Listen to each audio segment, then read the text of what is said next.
Welcome back. Today we're going to do some coding exercises regarding the Boolean flag. So the program is asking that write a program that checks using Boolean flag if a user wants to continue or not. So for example, I don't know, you're playing a game or something like that, and the program will ask you, do you want to continue playing or not? So if you want to continue playing, you should push the button yes, otherwise no. And depending on your choice, the reaction of the system would be different. Here, we are going to do that using Boolean flag. So we initialize a character called choice and a Boolean flag named wants to continue. And we initialize it to false. As I mentioned, it's by default. We use it to false.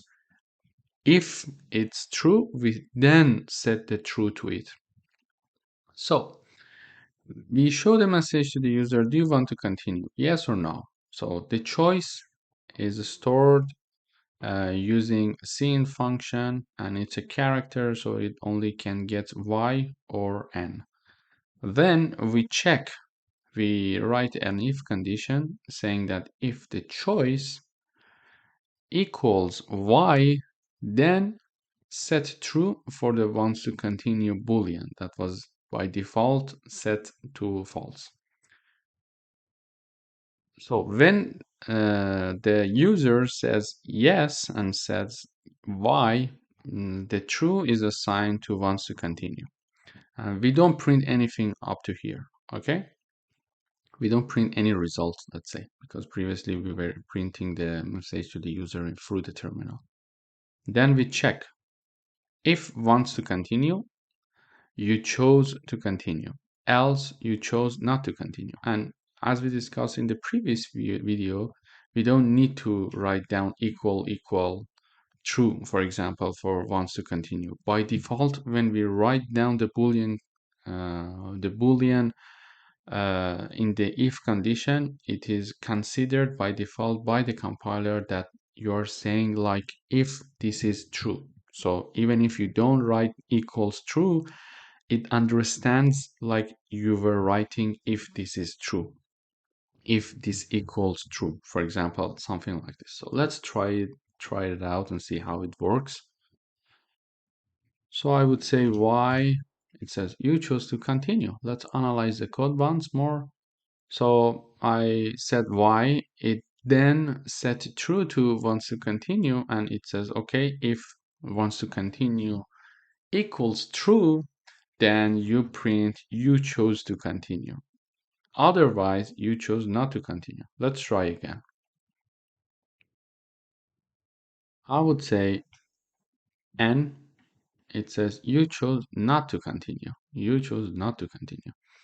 So as we mentioned here, it helps to have a better code and a meaningful code saying that giving a meaning to the if statement of your code by using Boolean flag. And little by little, when you get to more advanced level and start reading other people's code, usually programmers that are in higher levels, they use Boolean because it gives some meaning to the if else conditions, because when you read this code, the programmer, the reader who knows C++ would understand that, okay, the aim behind writing this if condition was to see if the user mentioned yes or no, rather than just printing a message and showing the result, okay? Because this is something we show here to we showed to you to see it so you can have understanding and to see how the output would change depending on the input. But usually when, for example, we have a program like the game that I mentioned earlier, if you say you want to continue, you probably get back to the game and continue playing. And if you say no, you probably get out of the game and exit the game. So these messages usually do not show in the terminal, and actions are being done behind the scene. But we are just printing these things to show how the input can make the difference in on the output, how they can have impact on the output rather than just showing the messages. So the reason behind showing the messages is this, so you can understand the procedure and how changing in the input can impact the output. So as I explained, Boolean flags are very important to be used. So think about them and start using them little by little in your practices and exercises. Thank you for watching.